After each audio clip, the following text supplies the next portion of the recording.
ये ले मैडम आपकी चाय। अपडेट जो अहमद, क्या अपडेट है? मैडम सोशल मीडिया पे हमारे पुराने एपिसोड के रिएक्शंस आ रहे हैं, वही जिसमें हमने 18 मई वाली रिपोर्ट दिखाई थी, जिसमें हुकूमत ने ये वादा किया था कि ग्रिड अपग्रेड जुलाई तक कंप्लीट हो जाएगा, बिजली हर घर में होगी और सस्ती भी होगी। ऑडियंस ने कितनी इंगेजमेंट दिखाई थी, ऑडियंस का इंटरेस्ट देखने लायक था। लेकिन मैडम अब सोशल मीडिया पे कमेंट्स आ रहे हैं, जैसे कि अब ये सुनती जाएं। लाड़काना का बशीर कह रहा है कि सिर्फ वादे दिखाए गए, हकीकत तो कुछ और थी। अच्छा, और नौशहरा का सलमान कह रहा है आप लोग बस कैमरे के सामने आकर फोटो सेशन करना शुरू कर देते हैं, असली आउटपुट तो आपकी जीरो है। अच्छा, हैदराबाद की इम्जा भी पीछे नहीं है, वो कह रही है सब कुछ तो रेटिंग के लिए है, अवाम के लिए तो कुछ है ही नहीं। ठीक है, मैंने देखे थे मीम्स भी बड़ी वायरल हुए थे उस एपिसोड्स के, वो हैं? जी मैडम बिल्कुल वो भी हैं। ये कुछ मैंने शॉर्टलिस्ट किए हैं, मैं आपको सुनाता जाता हूँ। 99% बयानात, 1% बिजली, अदादोशुमार कभी झूठ नहीं बोलते। सही है मैडम वैसे इतनी हंसने वाली मीम थी तो नहीं। अच्छा अगली सुने ना। ब्रेकिंग न्यूज़, बिजली फिर चली गई, वजह सिस्टम को हवा लग गई। ये आखिरी वाली जो है ना, ये किसी एनोनिमस ने लिखी है अननोन आईडी से, मगर बंदे का पता चल गया है। बिजली भी रूठी हुई बीवी की तरह है, जरा सी बात पर छोड़ के चली जाती है। अब लग रहा है पाकिस्तानी अवाम को गुस्सा आ रहा है। वैसे बात तो है, लास्ट एपिसोड में चैनल के कहने पर जो आपने बातें की थी उसमें जितनी हकीकत है ये आप भी जानती हैं और मैं भी। मुझे पता है। वैसे ऑडियंस का इंटरेस्ट देखने लायक था, तुमने एंगेजमेंट देखी थी वो तो देखी थी। और रेटिंग्स कितनी आई थी। तो वैसे ये कंटेंट प्राइम टाइम पे चलता है, तुम्हें पता है इससे दो तरफा फायदा होता है। जैसे कि एक लिफाफे का, सारे का। हाँ, तो अच्छा मुझे ये बताओ कि तुमने अगले अपने जो हफ्ते की स्क्रिप्ट्स हैं वो रेडी की हैं एपिसोड? जी मैडम बिल्कुल, तीनों स्क्रिप्ट्स रेडी हैं। ओके, तो मुझे जल्दी से दिखाओ, लेकिन टॉपिक्स प्लीज ट्रेंडी होने चाहिए। ओके, मुझे अपना शो टॉप रेटेड शोज में चाहिए। ओके अहमद? ओके, तो मैडम ये सुने ये तीनों टॉपिक्स। मैडम जैसे कि पहला टॉपिक है महंगाई के ऊपर, जो भी रिसेंट बजट पेश हुआ उसके बाद एक महंगाई का तूफान सा आ गया, अवाम में इंतशार फैला, अवाम समझने लगी कि उनको इस मुल्क का हिस्सा ही नहीं समझा जा रहा। अब दूसरा टॉपिक जो है वो ई चलान सिस्टम के ऊपर है, जो कि कराची में अभी न्यूली इंट्रोड्यूस किया गया। अच्छा मैडम ये देखें, ये तीसरा टॉपिक।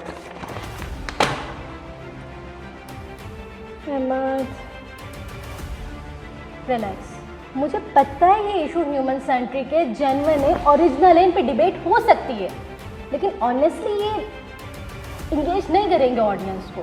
सर एक चीज़ हमेशा याद रखना, fakes don't trend, conflict does. Okay, ठीक है, मुझे तीसरा टॉपिक बताओ। मैडम तीसरा टॉपिक आपको बताता हूँ। तीसरा टॉपिक है आईपीपीएस के स्कैंडल पर टैरिफ मैनिपुलेशन, आईपीपी लॉबिंग और कैसे पॉलिसी मेकिंग कॉर्पोरेट के इंटरेस्ट के इर्द गिर्द घूमती है। और सोलर भी तो कितना यूजफुल है। अहमद, सोलर प्रोजेक्ट्स किधर फंसा रहे हो तुम मुझे?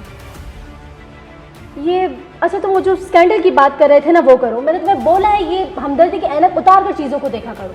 स्कैंडल पर आओ। जी मैडम वैसे आजकल ये इशू भी तो काफ़ी ज़ेर बहस है। कॉर्पोरेट स्कैंडल ना?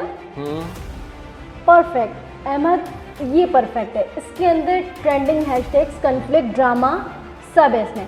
बस तो डन हुआ, ये हम लाइव करेंगे, ऑडियंस को इसमें ड्रामा मिलेगा और हमें व्यूज़, और शो तो ट्रेंड करेगा।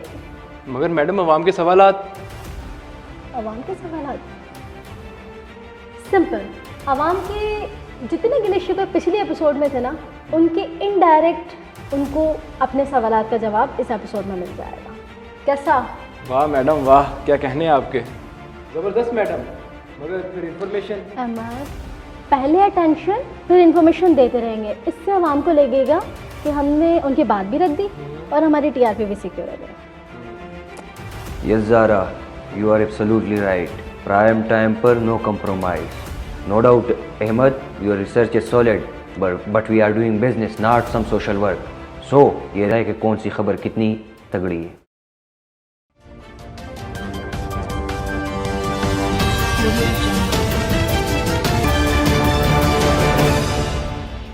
अस्सलामुअलैकुम पाकिस्तान, खुश आमदीद। नाज़रीन, आज हम एक ऐसे मसले पर बात करने जा रहे हैं जो ना सिर्फ आपके घरों में अंधेरा पैदा करता है बल्कि आपके घरों का बजट भी हिला देता है। नाज़रीन, ये एक ऐसा मसला है जो कि आपके बिलों से शुरू होता है और सियासत के पावर कॉरिडोर्स तक पहुंच जाता है। लेकिन हमारा शो है यहाँ आपके लिए, आपकी आवाज़ सुनने, समझने और हुकूमत तक पहुँचाने के लिए। तो नाज़रीन, आगाज़ करते हैं इस बिजली भरे शो का। आज इस गुफ्तगू में हमारे साथ मौजूद हैं कौमी तरक्की लीग के रहनुमा सेनेटर बख्त जमाल। इसी के साथ हमारे साथ मौजूद हैं इंजीनियर रेयान खटक साहब, जो कि 10 साल से जिसको उससे वाबस्ता हैं और एनर्जी क्राइसिस और इन सब मसाइल पर आवाम को बाखबर रखते हैं। और अपोजिशन की जानिब से हमारे साथ मौजूद हैं अवामी हक पार्टी के सरबराह मिस्टर अरमान कुरैशी साहब। इसी के साथ हमारे साथ मौजूद है अवाम की बेटी, अवाम की आवाज़ बुलंद करने वाली मिस महक मिर्ज़ा। चलिए सेनेटर साहब, बताइएगा, अवाम का बिल 2 गुना हो गया, ग्रिड फेल, ट्रांसफार्मर जले, सोलर पॉलिसीज फ्रीज, क्या कर रही है आपकी हुकूमत? हमारा प्लान क्लियर है। हमने 8 बिलियन का ग्रिड अपग्रेड अप्रूव किया है। अरे और हम बख्श साहब, आपने कहाँ पे अपग्रेड अप्रूव करवा दिया? उस फंड का आधा हिस्सा आपके एडवाइजर की जेब में गया। झूठ ना बोलिए, अपने अपने वक्त में सबसे महंगे 12 आईपीपीस के साथ कॉन्ट्रैक्ट साइन किए और मजबूर आवाम पर मुसल्लत कर दिए, ऊपर से सर्कुलर डेट जो अभी तक हमारे सर पर नाच रहा है। सेनेटर साहब, जी बिल्कुल, आप बिल्कुल सही कह रहे हैं। जी महक साहिबा, तो आप बताइए कि किसकी गलती है? आया ये मौजूदा हुकूमत की नाकामी है या गुज़िश्ता हुकूमत की गलती है? सबकी। ये तो पॉलिटिशियंस ने मुल्क को अंधेरों में धकेल दिया है। अवाम पहले मुझे आप ये बताएं, आपके एनजीओ को जो 5 करोड़ का सोलर प्रोजेक्ट आया था वो कहाँ गया? जी हम वो अवेयरनेस या फॉरेन ट्रिप्स, एटलीस्ट हम एक बड़े पैमाने पर आवाज़ तो उठाते हैं ना। इंजीनियर साहब क्या करते हैं? अरे हम आवाम को बताते हैं कि ये जो ग्रिड फेलियर्स है इसके पीछे असली वजह क्या है। हमारे पास टेक्निकल लॉसेस होते हैं, पॉलिसीज़ के लूप होल्स हैं, बिजली चोरी हो रही है और ऊपर से अब ये सोलर वाले इनके इंटरमिटेंसीज ने पहले ही पूरे ग्रिड का बेड़ा गर्क करके रखा हुआ है। इसलिए मैं कहता हूँ कि अभी सोलर इंस्टॉलेशन पर थोड़ा काबू करना चाहिए। रेयान साहब, थोड़ा सिंपल अल्फाजों में समझाएं, हमारी अवामी किताबी बातें नहीं समझती। और ये ऊपर से जो सोलर का सोलर से माफिया, आवाम को रिलीफ मिलता है और ग्रिड माफिया सोलर से डरती है। सोलर में रिएक्टिव पावर नहीं होती है। इसके अलावा भी उसकी जब इंटरमिटेंट सप्लाई आती है तो ग्रिड को काफ़ी नुकसान होता है। ये टेक्निकल चीज़ें हैं, ये आपको कहाँ समझ आएंगी? वाह, अब आवाम ही फॉल्ट है। आप साफ साफ ये क्यों नहीं कह देते कि आपकी महंगी बिजली आवाम खरीदती नहीं है और सोलर से आपको कोई फ़ायदा नहीं मिलता? फ़ायदे की बात ये हमारी नहीं है, ये पॉलिटिशियंस का काम है। हम तो सरकारी मुलाजिम हैं। बाय द वे, मीडिया का भी इन सब में उतना ही किरदार है। सच कुछ और होता है, दिखाया कुछ और जाता है। हम महक साहिबा, हम आवाम को दिखाते हैं, हम आवाम की आवाज़ बुलंद करते आए हैं, हमेशा हम आवाम को सपोर्ट करते आए हैं। अरे आप बस इमोशनल स्टोरीज दिखाते हैं, जो रियल स्टोरीज हैं वो तो पीछे ही छुपी रह जाती हैं। दरअसल आप लोग खुद कभी गवर्नमेंट के साथ मिलकर या उनके खिलाफ होकर कभी लिफाफों के लिए या टीआरपी के लिए एजेंडा चलाते रहते हैं। अपोजिशन के अपने चैनल्स भी है जो कि अपने इंटरेस्ट के लिए अवाम को बेवकूफ़ बना रहे हैं, पैसा झूठ फैलाकर अवाम को मैनिपुलेट और गुमराह कर रहे हैं। ब्रेक लेते हैं। प्रोग्राम में शामिल करते हैं एक ब्रेक, मिलते हैं एक ब्रेक।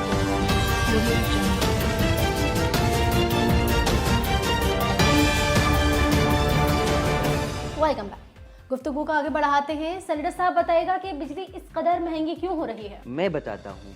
अपोजिशन के फाल्टी कॉन्ट्रैक्ट्स, इन्होंने बगैर सोचे समझे अपने परा, अपने भाई, अपने समझी को नवाजने के लिए कॉन्ट्रैक्ट्स तो कर लिए, लेकिन फिर सुलझाना नहीं आया, निज़ाम का नहीं सोचा, मुल्क का नहीं सोचा, मफाद का सोचा। इसी वजह से अभी तक ये अवाम रुल रही है, ये कौम रुल रही है, तरक्की रुकी हुई है, ये गन मचाया हुआ इन्होंने। जी अमान साहब, आप बताइए मुझे कि सेनेटर साहब जो कह रहे हैं क्या वो सही है? मुझे आपका ओपिनियन चाहिए यहाँ पर। सेनेटर साहब का दिमाग सटिया गया, नाहन हुकूमत के नुमाइंदा हैं और बातें कर रहे हैं हमें। आप अपने 10 साल की गन छुपाने के लिए हम पर इल्जाम नहीं लगा जी, सकते। हम शो को आगे बढ़ाते हैं। तो जी महक साहिबा, आप मुझे बताइएगा कि यहाँ पर वजह क्या है आपके नज़दीक, के बिजली क्यों महंगी हो रही है? वही माफिया कार्टल्स। बिजली महंगी क्यों हो रही है ये मैं बताऊं?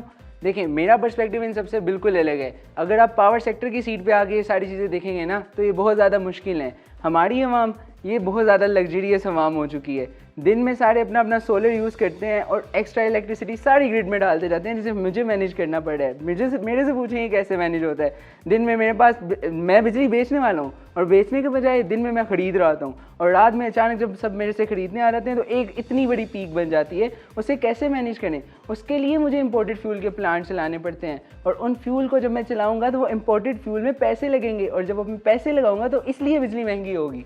अच्छा, तो जनरेशन से शुरू हुए और कंज्यूमर तक आ गए, लेकिन इनकी नज़र में सारा कसूर अवाम का है। इनकी डिक्शनरी में तो अवाम के हक़ के लिए एक अल्फाज तक नहीं है। तो अब सोलर गलत हो गया बिकॉज़ अब अवाम अगर अपना हल खुद निकाले तो भी मसला। सिस्टम आपने ठीक रखना था, अवाम ने नहीं। अरे ये एक बैलेंस के साथ चल सकता है, ये अवाम और सेक्टर दोनों ने मिल के ये काम करना है। जो पैसे की अभी सैनिटर साहब बात कर रहे थे, अगर वो वाकई में ग्रिड की अपग्रेडेशन पे लगा होता तो आज ये ग्रिड स्टेबल होता, इतने मसाइल ना होते। जी सैनिटर साहब, क्या कहना चाहेंगे फिर आप इस पर? मैं यही कहूँगा कि सरकारी बंदे होकर हुकूमत पर इस तरह के ऑब्जेक्शन लगाना और कंफ्यूजन क्रिएट करना इन पर सूट नहीं करता। इनको मैं समझाना चाहता हूँ कि वो पैसा हमने आवाम की भलाई पर लगाया, हमने इतने बड़े बड़े मंसूबे लगाए कि जिसका मिसाल ही नहीं मिलता तारीख में। हर कोई अवाम को लूटने में लगा हुआ है। जी जी बिल्कुल सही मौका पकड़ा आपने, इससे आपकी फ़ॉरेन फंडिंग ज़रूर बढ़ जाएगी, आपको ज़्यादा फंडिंग मिलेगी। जी महक साहिबा, फंडिंग की बात की है उन्होंने, क्या कहना चाहेंगे आप इस पर? जी, मैं तो कहूँगी कि मीडिया का किरदार इस सब में बड़ा नुमाया है। अवाम का इस्तेमाल सिर्फ रेटिंग्स के लिए होता है और आपके रिपोर्टर्स तो ग्राउंड लेवल तक रिकॉर्ड करने जाते ही नहीं हैं, और अगर किसी दिन चले भी गए तब भी उनकी असली कहानियाँ स्क्रीन के पर्दे तक नहीं आती। और इस बारे में आपका क्या ख्याल है? महक साहिबा, मीडिया का किरदार तो बड़ा नुमाया है। हम लोग करते हैं ख्याल, हम इनडेप्थ रिपोर्टिंग करते हैं, हम अपने स्टाफ को इवन सेफ्टी गियर्स प्रोवाइड करते हैं, हम फील्ड में इनडेप्थ रिपोर्टिंग करते हैं, इन शो को आगे बढ़ाते हैं। एनर्जी और रिसोर्सेज के मसले मसाइल अपनी जगह, लेकिन सस्टेनेबल सॉल्यूशंस पर भी बात करना निहायत अहम है। तो जी सेंटर साहब, क्या सॉल्यूशन हमारी आवाम को आप प्रपोज करना चाहेंगे? ये बहुत अहम क्वेश्चन किया ज़ाहिर साहिब आपने, और ऐसे ही क्वेश्चन हमें डिस्कस करने चाहिए बजाय इल्ज़ाम तराशी के। हमें सिर्फ हुकूमत पर तनकीदें नहीं करनी चाहिए, न अपोजिशन में बैठकर चीखें लगानी चाहिए जबकि हुकूमत में मज़े ले चुके हो, और न सरकारी दफ्तरों में किस्से कहानियाँ करनी चाहिए। हमें हल ढूंढना चाहिए। हल ये है कि इस सिस्टम को चलने देना चाहिए, हमें वक्त देना चाहिए। सिस्टम में कंसिस्टेंसी होगी, पॉलिसीज़ में कंसिस्टेंसी होगी तो हम कुछ बना सकेंगे, डिलीवर कर सकेंगे, और यही वो हल है जिस पर हमें चलकर मतलब अपने मकासद अचीव कर सकते। जी महक साहिबा, तो क्या सॉल्यूशन आप प्रपोज करना चाहेंगे? तमाम इदारों की अकाउंटेबिलिटी, जैसे कि हमारे पास जिसको मेंबर जो बैठे हैं। देखिए, अगर मैं बात करूं कि सोल्यूशन क्या है तो मेरा एक ही जवाब है, इंफ्रास्ट्रक्चर, इंफ्रास्ट्रक्चर और इंफ्रास्ट्रक्चर। कुछ सॉल्यूशंस तो इम्प्लीमेंट करें इस मुल्क की आवाम के लिए। आप लोगों के पास कुछ सॉल्यूशंस हैं जो कि इम्प्लीमेंट किए जा सकें? आज का शो ख़त्म हुआ लेकिन मसले नहीं, मसले वही, बातें वही, बस ब्लेम गेम जारी है। सच आवाम के सामने तब तक नहीं आएगा जब तक कि ये सारे लोग जो आपस में मिलकर एक गठजोड़ बना के बैठे हैं, इन सब की बातें आवाम समझ नहीं लेती।